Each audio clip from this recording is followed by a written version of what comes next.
My fiancé declared, "I need an open relationship or the wedding is off." I replied calmly, "Okay, let's do it." Then I immediately set up 3 dates with her friends and flaunted my newfound freedom. She was shocked and begged to call the whole thing off. I, 32mm, am, or rather was, engaged to Chloe, 30F. We've been together for 5 years, engaged for 1. Wedding plans were in full swing. Venue booked, deposits paid, the whole 9 yards. Everything seemed fine, or so I thought. Last Tuesday, Chloe sat me down. She looked serious, which isn't unusual for her when she wants to discuss something important, but the vibe was off. "Look," she started, fiddling with a coaster. "I've been doing a lot of thinking, about us, about what I need." I waited. My mind raced through possibilities. Cold feet? A problem with her family? "I need more," she finally said. "More experiences. More freedom. Before we get married, I need an open relationship. If we can't do that, then I don't think I can go through with the wedding." Silence. My brain just kind of stalled for a second. An open relationship? Now? 6 months before the wedding? I just looked at her. She had this expression like she was bracing for an explosion, or maybe expecting me to beg, to plead. Instead, I took a breath, a really deep one. "Okay," I said. Just like that. "Okay, Chloe, if that's what you need, then let's do it. An open relationship it is." Her jaw literally dropped. I could see the calculations whirring behind her eyes. This was not the reaction she anticipated. Not even close. "Wait, what?" she stammered. You're okay with this?" "Well, you said you needed it or the wedding is off," I replied, keeping my voice even. "I don't want the wedding to be off because you feel trapped or unfulfilled. So, yes, open relationship. We should probably set some ground rules, right?" She just stared, completely flustered. Yeah, ground rules, sure." But she hadn't thought that far. I could tell. This was supposed to be her power play, her way of getting what she wanted by threatening the wedding, thinking I'd cave. She didn't expect me to call her bluff so readily. "Great," I said, getting up. "Let's give it a think and we can discuss terms tomorrow. I'm gonna head out for a bit, clear my head." And I left her sitting there, looking like a fish out of water. The moment I was out the door, the calmness I'd projected started to crack. It hurt, like hell. 5 years, and this is what it came to? An ultimatum? But if this is what she wanted, if this was the test, or whatever BS she was pulling, then fine. Game on. Update 1. Taking her at her word. 1 week ago, so after Chloe's bombshell about needing an open relationship or the wedding's off, and my immediate agreement, things got interesting. The next day, Chloe was still acting weird, like she couldn't quite believe I wasn't throwing a fit or begging her to reconsider. She tried to initiate the ground rules talk, but it was vague. Stuff like being respectful and honesty. Standard, but also clear she hadn't thought this through beyond her own desires. I listened, nodded, and agreed to her very loose terms. No curfews, disclose if asked, use protection. Basic stuff. She seemed to think that her being the one to ask for this meant she'd be the only one acting on it. Or at least acting on it first and with enthusiasm. Lol. Here's where it gets fun. Or not fun, depending on your perspective. My perspective? She made the rules. I'm just playing the game. I have a pretty good memory for conversations. Over the years, Chloe has mentioned, often in passing, which of her friends have had crushes on me or made comments. Not in a jealous way, more like a "can you believe Maya said you had nice arms" kind of way. I filed those comments away. So, Wednesday evening after our ground rules chat, I did a little reaching out. First, Maya, 29, Chloe's friend from college, always bubbly, always friendly. I sent her a casual text. "Hey Maya, random question, you busy Friday night? Chloe and I are trying this open relationship thing, and I figured I'd see if you were free to grab a drink." Her reply was almost instant. "Wait, seriously? Chloe's agreed to this? And OMG, yes, I'm free." Next, Sophie, 31. Chloe's work colleague, a bit more reserved, but we've always had good banter at group events. My text to her, "Hey Sophie, hope you're having a good week. Chloe and I have decided to explore an open relationship for a bit. Any chance you'd be interested in dinner on Saturday?" Sophie's reply took about an hour. "That's unexpected. From Chloe? Are you sure? But yes, dinner sounds intriguing. I'm game." Finally, Isabel, 30, her childhood best friend. This was the boldest one, because Isabel is quite outspoken. My text, Isabel, long time no see properly. Quick heads up, Chloe and I are opening up our relationship. Wondering if you're around for coffee or something stronger next week? Isabel called me. What in the actual hell? Chloe suggested an open relationship? Is she insane? And you're asking me out? She set the terms, Isabel, I said calmly. I'm just seeing who's interested in a no-strings coffee or drink. Her idea, her rules. Isabel was silent for a moment. Then she laughed. A genuine, loud laugh. You magnificent bastard. Okay, I'm not sure if I'm horrified or impressed or both. Let me think about it, but damn, text me next week. Spoiler, she agreed to a let's see drink for Tuesday. So 3 dates lined up with her friends. I didn't say anything to Chloe immediately. I just let her see me on my phone a bit more, smiling a little. She kept giving me suspicious looks. On Thursday evening, I mentioned casually, oh, by the way, I've got a few plans this weekend, just giving you a heads up. Plans? She asked, a weird edge to her voice. What kind of plans?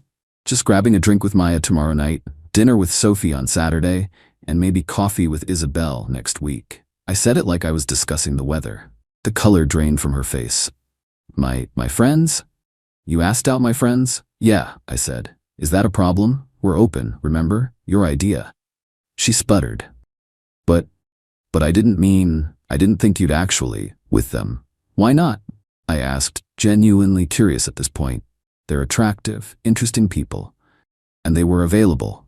She just stared at me, mouth opening and closing. The entitlement was rolling off her in waves. She clearly thought this open relationship was a one-way street, a free pass for her, while I was supposed to sit at home, pining and miserable. The shock on her face was, well, it was something. Update 2. The backpedaling begins. 3 days ago, okay, so things escalated, predictably. After I told Chloe about my upcoming dates with Maya, Sophie, and Isabel, she lost it. Not in a screaming, throwing things way, that's not really her style, but in a very panicked, this is not how it was supposed to go kind of way. You can't do this, she insisted, voice tight with barely suppressed hysteria. Why not, Chloe? I asked, keeping my tone deliberately mild. You wanted an open relationship. These are the mechanics of an open relationship. Or did you have a different definition in mind? One where only you get to be open? She flinched. No, that's not it. It's just, my friends, it's disrespectful. Disrespectful to whom? I countered. To you, for taking you at your word? Or to them? They all said yes, by the way. Seemed pretty happy about it, actually. That last part really got under her skin. I could see it. The next 24 hours were a barrage of texts and calls from her. We need to talk. This isn't what I meant. You're trying to hurt me. You have to cancel those dates.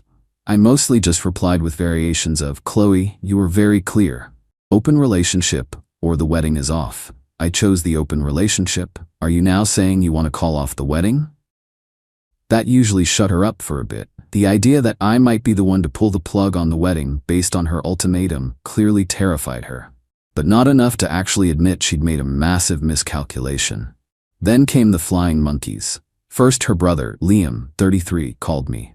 Liam's usually a decent guy, but he's fiercely protective of Chloe, sometimes to a fault. Dude, what are you doing? He started. No preamble. Chloe's a wreck, going on dates with her friends? Seriously? Liam, I said. Chloe gave me an ultimatum. An open relationship, or she wouldn't marry me. I agreed to her terms. What's the issue?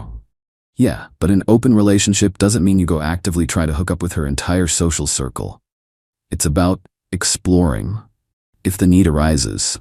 He sounded like he was parroting something Chloe had him. So the need should only arise for her? I asked. And when it does, who should she explore with? Strangers? My friends? What are the acceptable parameters here, Liam? Because Chloe was pretty vague. He got huffy. You're being an ass about this. She made a mistake, okay? She didn't think you'd react like this. Then she shouldn't have issued an ultimatum she wasn't prepared for me to accept, I said. I'm just following the rules she laid down. If she wants to change them, she knows how to talk to me. But so far, all I'm hearing is that I'm the bad guy for agreeing with her? Liam grumbled some more about me not being fair and making things difficult before hanging up. Apparently, me being fair means I should just roll over and accept her demands without exercising the same freedoms myself. The entitlement is strong in that family. Chloe then tried a different tactic. Tears. When I got home from work on Friday, just before I was supposed to meet Maya, she was on the sofa, sniffling. "I can't believe you're actually going," she whispered, eyes red. "Chloe," I said, sitting down a small distance away. "I'm doing what you said you needed. If you've changed your mind about wanting an open relationship, you need to say so. And if you do, we need to discuss what that means for the wedding, because your ultimatum was pretty clear." "But I don't want this," she cried. "I don't want you dating Maya, or Sophie, or Isabel." "So you want to call off the open relationship?" I pressed. "Yes, no, I don't know," she wailed. "I just want you to not go." "That's not how this works, Chloe," I said, standing up. "You set the terms. I'm adhering to them. I'll be back later." And I left. The look on her face was a mixture of fury, despair, and utter disbelief. The date with Maya was nice. We had a couple of cocktails. She admitted Chloe had been acting erratically lately and was surprised by the whole open relationship thing, but also said Chloe had always been a bit of a grass is greener type. Maya was fun, easy to talk to. Nothing physical happened beyond a hug, goodbye, but it was a pleasant evening. She did say, "Chloe is going to lose her mind when she hears you actually went through with this." I just shrugged. Chloe was waiting up when I got home, arms crossed, eyes narrowed. "So, how was your date?" she asked, sarcasm dripping. "It was pleasant," I said, keeping it brief. "Maya's good company." "Did you sleep with her?" "Chloe, that's really not something I'm going to discuss in detail, just like I wouldn't expect you to detail your encounters. We agreed on disclose if asked, but not a full interrogation. It was a first date, a drink. That's all." She looked like she wanted to press, but I just went to the bedroom. The atmosphere was ice cold. Saturday dinner with Sophie is next. I have a feeling Chloe's attempts to shut this down are only going to get more frantic. She really thought she could have her cake and eat it too, without me even glancing at the dessert menu. Update 3, Consequences and Confrontations.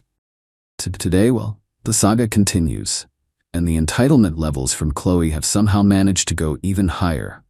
My dinner with Sophie on Saturday night went ahead as planned. Sophie is sharp, and she pretty much called Chloe's play from the get-go. "She thought you'd fold, didn't she?" Sophie said over appetizers. "Chloe loves the idea of being desired by everyone, but she wants you as her safe, stable backup." Ouch, but accurate. Dinner was great, conversation flowed easily. Again, nothing physical, just good company. Sophie did mention Chloe had called her earlier that day, trying to get her to cancel, feeding her some story about how I was misinterpreting things and acting out. Sophie, to her credit, told Chloe that I'd been perfectly clear and that Chloe was the one who'd initiated the open relationship idea. When I got home Saturday night, Chloe was furious. This time, it wasn't just panicked tears. It was anger.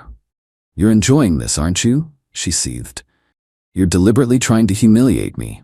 "Chloe, I'm literally just doing what you asked, or rather what you demanded as a condition for our marriage," I said, tired of the same circular argument. "You wanted open. This is open. If you wanted monogamy, you shouldn't have issued an ultimatum saying otherwise." "But I want us," she cried. "I want you. I made a mistake, a huge mistake. Can't you see that?" "I see that you tried to manipulate me," I said, and for the first time my voice was hard. "You put a gun to the head of our wedding, expecting me to beg you to put it down. Instead I said, okay, your terms, and now you're shocked that I'm actually following through." "So that's it?" she asked, her voice cracking. "You're just going to keep dating my friends? You're going to destroy our relationship and my friendships to prove a point?" "Our relationship was pretty much on life support the moment you gave me that ultimatum, Chloe. And your friendships seem to be fine. Maya and Sophie both seem to understand the situation perfectly. They were more confused by your actions." Then came the big one. Her mother, Karen, let's call her that, it fits, called me on Sunday afternoon. I was expecting it. "I am so disappointed in you, my name," Karen began, her voice dripping with condemnation. "Chloe is heartbroken. How could you be so cruel as to flaunt other women in her face, especially her own friends?" "Karen," I replied, trying to keep my patience. "Chloe told me she needed an open relationship, or the wedding was off. I agreed to her terms. I am respecting her stated needs." "But she didn't mean it like that," Karen insisted. "She was just confused. Young women get confused before their weddings. You should have been the bigger person, reassured her, not taken her literally and run off with her friends. The sheer audacity. So I was supposed to psychically discern that her explicit ultimatum wasn't what she really meant? And being the bigger person involves letting her dictate terms that only apply to her? I don't think so, Karen. Chloe is an adult. She made an adult decision, and she's now seeing the adult consequences of that decision. Karen huffed about how I was immature and vindictive and how I was ruining everything. She said Chloe was now saying she wanted to call off the open relationship and the wedding because I had betrayed her trust. By checks notes, doing exactly what Chloe had insisted upon. The mental gymnastics are Olympic level. Chloe herself has been alternating between sobbing apologies, angry accusations that I've planned this all along to get out of the wedding, lol what? And desperate pleas to just make it stop. She said she wants to call off the open relationship. Okay, I said. We can call off the open relationship, but Chloe, the ultimatum you gave me, that's not something I can just forget. You were willing to end our marriage over this supposed need. What happens next time you feel confused or need more? She had no answer. Just more tears. My date with Isabel is tomorrow, Tuesday. Isabel texted me this morning. Heard the drama is epic. Still on for that drink? I'm bringing popcorn, metaphorically speaking. I am still calm. But underneath, yeah, there's a part of me that's just done. This wasn't a simple miscommunication. This was a calculated move by Chloe, expecting me to crumble. Her shock isn't that the relationship is open, it's that I'm participating. The wedding is looking less and less likely, not because of the open relationship, but because the trust is just gone. She showed her hand, and it was not a good one. Final update, the dust settles. 1 month later, it's been a whirlwind, but I guess it's time to close this chapter out for anyone following. My drink with Isabel happened. It was enlightening. Isabel is incredibly blunt. She basically confirmed what Sophie hinted at. Chloe has a history of this kind of thing, testing boundaries, wanting what she can't have, and expecting others to adjust to her whims. Isabel didn't hold back on her opinion of Chloe's ultimatum, calling it incredibly stupid and selfish. We actually had a decent time, no romance, just a very honest conversation. Isabel did say she was surprised I called Chloe's bluff so thoroughly. Most guys would have either freaked out or just sulked, she commented. After that meeting, I sat Chloe down. No more games, no more tears from her side being the main event. Chloe, I started, this whole open relationship thing. You said you wanted to call it off. I agree. It's off. A flicker of hope in her eyes. But, I continued, the fact that you issued that ultimatum, open relationship where the wedding is off, that's the real issue here. You were ready to throw away 5 years, our entire future, because you supposedly needed this. And when I called you on it, your only problem was that I was also partaking, not that the premise itself was damaging. She started to interrupt, but I didn't mean for you to. It doesn't matter what you meant for me to do, Chloe. I cut her off, calmly but firmly. It matters what you said, what you demanded. You showed me that you're willing to detonate our life together on a whim, or as a manipulation tactic. I can't build a marriage on that foundation. So yeah, I told her the wedding is off. For real this time. From my end. Her reaction was a lot. First, disbelief. Then anger. How dare I call it off after she was the one willing to forgive me for my awful behavior? Her words, referring to me dating her friends, which she demanded I be free to do. Then came the begging, the promises it would never happen again, that she'd learned her lesson. Her brother, Liam, tried to intervene again, saying I was overreacting, that all couples have these pre-wedding jitters and weird fights. I told him this wasn't jitters. This was a fundamental betrayal of trust and a display of appalling selfishness from Chloe. Even her mother called my mom to try and get her to talk some sense into me. My mom, bless her, told Karen that I'm a grown man who makes his own decisions, and that from what I'd told her, Chloe had made her bed and now had to lie in it. The fallout for Chloe has been significant. Maya and Sophie are definitely keeping their distance from her. They both told me separately that Chloe tried to badmouth me to them, painting herself as the victim. But they saw through it. Isabel was never one to mince words, and apparently told Chloe exactly what she thought of her actions, which wasn't pretty. So Chloe's power play not only cost her the relationship, but also severely damaged her friendships. Good. That's what happens when you treat people like pawns. We're in the process of disentangling everything, canceling vendors, figuring out who gets what from the apartment. We're both moving out, no way I'm staying there. It's messy and expensive, but honestly, every cancellation fee is a small price to pay for dodging that bullet. I've had moments of sadness for the relationship I thought we had.